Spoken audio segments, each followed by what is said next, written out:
এই তীব্র গরমে মিষ্টি দই খেতে খুব ভালো লাগে।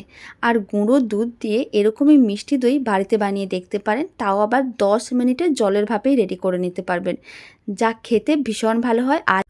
আজ আমি আপনাদের সমস্ত টিপস সমেত একেবারে পারফেক্ট মিষ্টি দই বানানো দেখাবো। কিভাবে মিষ্টি দই বানালে কোনো রকম জল জমে যাবে না বা মিষ্টি দই কাটার সময় জল বেরোনো শুরু করবে না, সেইভাবেই দেখাবো। আর কিভাবে বানালে একেবারে পারফেক্ট দোকানের মতন মিষ্টি দই বাড়িতে বানানো যায় সেটাও দেখাবো। মিষ্টি দইটা আমি অল্প করে একটু কেটে দেখিয়ে দিলাম, আপনারা দেখুন কত সুন্দরভাবে রেডি হয়েছে। তো চলুন বানানো শুরু করা যাক। নমস্কার, আমি রুমি, আপনাদের সবাইকে আবারও একটা দারুণ স্বাদের রেসিপিতে স্বাগত। প্রথমে একটা কড়াইকে গ্যাসের ওভেনের উপরে বসিয়ে দিয়েছিলাম। কড়াইয়ের মধ্যে 3 চামচের মতন চিনি দিয়ে দিলাম। ফ্লেমটা মিডিয়াম টু হাইতে করে রেখেছি, চিনিগুলো মেল্ট হওয়ার জন্য অপেক্ষা করব। এইভাবেই ক্যারামেলটা রেডি করতে হবে। আর ক্যারামেলটা দিলে দইয়ের কালারটা খুবই ভালো আসবে। আপনারা দেখুন চিনিগুলো মেল্ট হওয়া শুরু করে দিয়েছে আর হালকা লালচে কালার হয়ে যাচ্ছে। ঠিক এইভাবেই ক্যারামেলটা রেডি করতে হবে। খুব সুন্দর এইভাবেই কিন্তু নাড়াচাড়া করতে হবে কন্টিনিউ। আর ক্যারামেলটা একেবারে হালকা লাল করে রেডি করব। তাহলে ক্যারামেলের কোনো খারাপ গন্ধ, মানে ক্যারামেল যদি পুড়ে যায় তাহলে কিন্তু দইটা খেতে একেবারেই ভালো লাগবে না। তাই এইভাবেই কিন্তু নাড়াচাড়া করে রাখতে হবে। যখনই দেখবেন ক্যারামেলটা ঠিক হালকা লালচে কালার হয়ে আসছে, তার মানে বুঝে নিতে হবে ক্যারামেল একেবারেই রেডি। তখন ফ্লেমটা একেবারেই লোতে করে দিতে হবে। আপনারা দেখুন মোটামুটি 10-15 সেকেন্ড নাড়াচাড়া করে নিয়েছিলাম, লালচে কালার চলে এসেছে। এখন ফ্লেমটা একেবারেই লোতে করে দিলাম। আর আমি দিয়ে দিচ্ছি মেজারিং কাপের 2 কাপের মতন জল। এখানে আমি গুঁড়ো দুধ দিয়ে দইটা বানানো দেখাচ্ছি। আপনারা কিন্তু এইভাবে গুঁড়ো দুধ দিয়ে দই বানালে দই একেবারে পারফেক্টভাবেই রেডি হবে। 2 কাপ জল দিলাম, মোটামুটি 500 ml মতন জল দিয়েছি।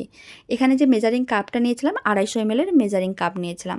খুব ভালো করে এইভাবেই কিন্তু মিশিয়ে নিতে হবে। ফ্লেমটা হাইতে করে দিতে হবে যাতে ক্যারামেলগুলো মেল্ট হয়ে যায়। এখন 2 থেকে 3 মিনিট রেখে দিচ্ছি যাতে জলটাও গরম হয়ে যায়, ক্যারামেলগুলো মেল্ট হয়ে যায়। আপনারা দেখুন কড়াইয়ের নিচে যে ক্যারামেলগুলো ছিল সেইগুলো কিন্তু কড়াই থেকে আলাদা হওয়া শুরু করে দিয়েছে। ঠিক এইভাবেই কিন্তু কিছুক্ষণ রেখে দিলেই আপনারা দেখবেন ক্যারামেলগুলো যে দলা পাকিয়ে যায় সেগুলো নিজের থেকেই মেল্ট হয়ে যায়। খুব সুন্দর করে ক্যারামেলগুলো মেল্ট হয়ে গেছে আর আপনারা দেখুন কালারটাও কিন্তু খুব সুন্দর এসেছে। এখন এই জলের মধ্যে দিয়ে দিতে হবে ছোট চামচের 1 চামচের মতন ঘি। ঘি দেওয়ার কারণে মিষ্টি দই খেতে অনেক বেশি ভালো লাগে। ঠিক এইভাবেই ঘিটা জলের সঙ্গে খুব ভালো করে মিশিয়ে নিতে হবে। যখনই দেখবেন ঘিটা খুব ভালো করে মেশানো হয়ে গেছে, এবার ফ্লেমটা একেবারেই লোতে রেখে দেবেন আর দিয়ে দিতে হবে মেজারিং কাপের 1 কাপের মতন গুঁড়ো দুধ। এবার গুঁড়ো দুধটা খুব ভালো করে লো ফ্লেমে মিশিয়ে নিতে হবে। সমস্ত গুঁড়ো দুধটা মেজারিং কাপ থেকে দেওয়া হয়ে গেছে। এখন লো ফ্লেমে গুঁড়ো দুধটা খুব ভালো করে মিশিয়ে নিতে হবে যাতে কোনো রকমের দলা না পাকিয়ে যায়। আর লো ফ্লেমে মেশাতে হবে। যদি ফ্লেমটা মিডিয়াম বা হাইতে থাকে তাহলে গুঁড়ো দুধ কিন্তু দলা পাকিয়ে যেতে পারে। তাই লো ফ্লেমে খুব ভালো করে মিশিয়ে নিতে হবে। খুব ভালো করে গুঁড়ো দুধ মেশানো হয়ে গেছে। এবার দুধ খুব ভালো করে ফুটিয়ে নিতে হবে। যে কোনো দই বানানোর সময় আপনারা যদি গুঁড়ো দুধ দিয়ে বানান বা যে কোনো দুধ দিয়ে বানান, সবসময় দুধকে খুব ভালো করে ফুটিয়ে নেবেন আর দেখে নেবেন দুধটা কোনোভাবে কেটে যাচ্ছে কি না। দুধ কেটে গেলে কিন্তু দই রেডি হবে না। তাই এইভাবে খুব ভালো করে ফ্লেমটা মিডিয়াম টু হাইতে রেখে ভালো করে গরম করে ফুটিয়ে নিতে হবে। আপনারা দেখুন দুধ খুব ভালো করে গরম করে ফোটানো হয়ে গেছে। এবার কিন্তু 2 থেকে 3 মিনিট দুধের মিশ্রণটাকে ভালো করে ফুটিয়ে নিতে হবে যাতে মিশ্রণটা একটু ঘন হয়ে যায়। খুব বেশি ঘন করার দরকার নেই, কারণ এর মধ্যে আমি একটা জিনিস দেবো যেটা দিলে দইটা খুব সুন্দরভাবে জমে যাবে। আপনারা দেখুন দুধটার কালার কিন্তু আগে থেকে অনেকটা চেঞ্জ হয়ে গেছে, একটু ঘন হয়ে গেছে। এই সময় 100 গ্রামের মতন চিনি দিয়ে দিলাম। এবার চিনির পরিমাণটা আপনারা চাইলে কম বেশি করতে পারেন, তবে এর থেকে বেশি মিষ্টি দিলে দইটা কিন্তু খেতে ভালো লাগবে না। তাই এখানে আমি 1 কাপ গুঁড়ো দুধের জন্য 100 গ্রাম চিনি নিয়েছি। খুব ভালো করে চিনিগুলো মিশিয়ে নিতে হবে। চিনিগুলো মেল্ট হওয়ার জন্য অপেক্ষা করতে হবে।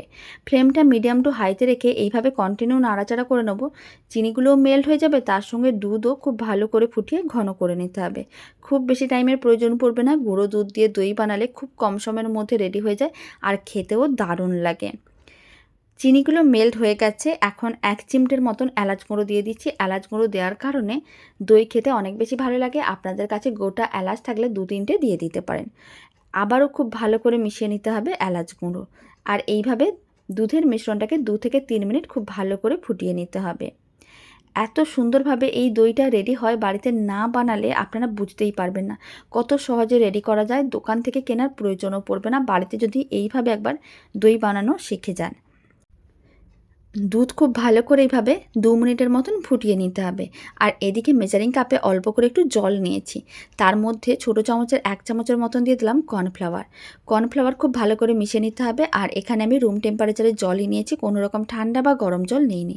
খুব ভালো করে কর্নফ্লাওয়ার মিশিয়ে নেওয়া হয়ে গেছে। আপনারা দেখুন কর্নফ্লাওয়ারের মিশ্রণ একেবারেই রেডি। এখন এই কর্নফ্লাওয়ারের মিশ্রণটা এক সাইডে রেখে দিচ্ছি। 2 মিনিটের মতন হয়েও গেছে, দুধ খুব ভালো করে ফোটানো হয়ে গেছে। এর থেকে বেশি ঘন করার দরকার নেই, একেবারে হালকা একটু ঘন করে নিতে হবে। এবার ফ্লেমটা একেবারেই লোতে করে দিতে হবে। আর যে কর্নফ্লাওয়ারের মিশ্রণটা রেডি করে রেখেছিলাম, সেই পুরো কর্নফ্লাওয়ারের মিশ্রণটা দুধের মধ্যে দিয়ে দিতে হবে। আর লো ফ্লেমে খুব ভালো করে মিশিয়ে নিতে হবে। আর এই সময় ফ্লেমটা লোতেই রাখতে হবে, নাহলে কিন্তু কর্নফ্লাওয়ার খুব বেশি যদি হাই ফ্লেমে ভালো করে ফোটানো হয়ে যায় তাহলে কিন্তু দইটা ভালো হবে না। এইভাবে লো ফ্লেমে খুব ভালো করে মিশিয়ে নিতে হবে, তারপরে ফ্লেমটা অফ করে দিতে হবে। 1 মিনিটের মতন এইভাবে খুব ভালো করে মেশাতে হবে। দুধ কিন্তু কর্নফ্লাওয়ার দেওয়ার পরে ভালো করে ফোটানো যাবে না, ঠিক লো ফ্লেমে রেখেই মেশাতে হবে। এবার ফ্লেমটা অফ করে দিতে হবে। আর এইভাবে নাড়াচাড়া করে ঠান্ডা করে নিতে হবে। হালকা গরম থাকবে, ঠিক এরকমই ঠান্ডা করে নিতে হবে। আমি আপনাদের দেখিয়ে দিচ্ছি, আপনারা দেখুন মিশ্রণটা ঠিক এইভাবেই রেডি হবে, তাহলে দইটাও খুব সুন্দরভাবে রেডি হবে। এখন ঠান্ডা করে নিচ্ছি, ঠান্ডা করে তারপর আমি আপনাদের দেখাচ্ছি। আপনারা চাইলে ফ্যানের নিচে রেখেও ঠান্ডা করতে পারেন, বা এইভাবে একটু মাঝে মাঝে হাতাটাকে একটু নাড়াচাড়া করে নিতে হবে, তাহলে কিন্তু খুব সুন্দরভাবে ঠান্ডা হয়ে যাবে। একেবারে হালকা গরম থাকবে, এই অবস্থায় কিন্তু দইটা রেডি করতে হবে। মোটামুটি 5 থেকে 7 মিনিট ফ্যানের নিচে রেখে দিলে খুব সুন্দরভাবে ঠান্ডা হয়ে যাবে। এখন কিন্তু ঠান্ডা হয়ে গেছে আর হালকা গরম আছে। আঙুল দিতে পারবেন ঠিক এই রকমই গরম রাখতে হবে, একটু চেক করে দেখে নেবেন উষ্ণ গরম আছে কিনা। ঠিক এইভাবে গরম অবস্থায় দইটা রেডি করতে হবে, বা দইয়ের মিশ্রণটা রেডি করতে হবে। আর এদিকে আমি 50 গ্রাম জল সমেত টক দই নিয়েছিলাম, এইভাবে একটা ছাঁকনির ওপরে রেখে দিয়েছিলাম যাতে জলটা ঝরে যায়। আপনারা দেখুন জলটা ঝরে গেছে। এখন এই 50 গ্রাম টক দইকে জল ঝরানোর পরে দইয়ের ওজনটা অনেকটাই কমে গেছে। এখন এই দইটা খুব ভালো করে দুধের মধ্যে দিয়ে প্রায় 1 মিনিট মিশ্রণটাকে ভালো করে ফেটিয়ে নিতে হবে, যাতে টক দইয়ের কোনো রকমের দানা না থাকে, বা মিশ্রণটা খুব সুন্দরভাবে যাতে রেডি হয়। তার জন্য টক দইয়ের মিশ্রণটা দিয়ে 1 মিনিট খুব ভালো করে ফেটিয়ে নিতে হবে। খুব ভালো করে টক দইটা মেশানো হয়ে গেছে, দইয়ের মিশ্রণ একেবারেই রেডি।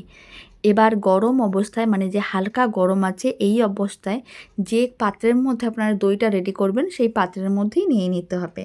এবার আপনারা চাইলে এই দইয়ের মিশ্রণটা এইভাবে যে কোনো গরম জায়গার মধ্যে সারা রাত্রি রেখে দিতে পারেন, তাহলেও দইটা জমে যাবে। তবে আমি আপনাদের 10 মিনিটে যেহেতু দই বানানো দেখাচ্ছি, তার জন্য একটা টিফিন বক্স নিয়েছি। টিফিন বক্সের মধ্যে পুরো মিশ্রণটাই আমি দিয়ে দিলাম, তারপরে টিফিন বক্সের ঢাকনাটা বন্ধ করে দিতে হবে।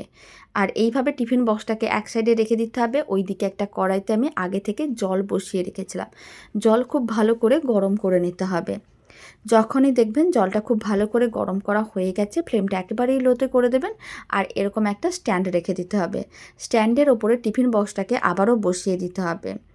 আর স্ট্যান্ডের ওপরে টিফিন বক্সটা বসিয়ে দেওয়ার পরে কড়াইয়ের ঢাকনা বন্ধ করে দিতে হবে। লো ফ্লেমে 10 মিনিট ঠিক এইভাবে ভাপে দইটা রান্না করতে হবে। ভাপে ঠিক দইটা এইভাবেই রাখতে হবে 10 মিনিট। 10 মিনিট কিন্তু ফ্লেমটা লোতেই রাখতে হবে, হাই বা মিডিয়াম ফ্লেমে রাখা যাবে না, তাহলে দইটা কিন্তু ভালোভাবে রেডি হবে না। 10 মিনিট হয়ে গেছে, এখন ফ্লেমটা অফ করে দিচ্ছি।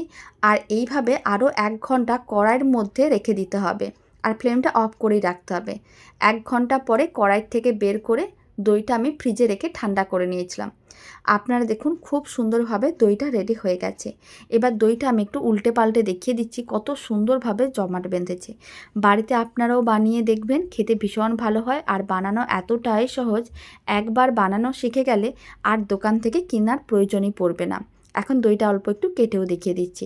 আর এই দারুণ স্বাদের দইয়ের রেসিপিটা শেষ পর্যন্ত দেখার জন্য আপনাদের অসংখ্য ধন্যবাদ।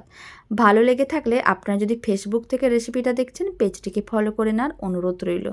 ইউটিউব থেকে দেখলে চ্যানেলটি সাবস্ক্রাইব করে নেওয়ার অনুরোধ রইল।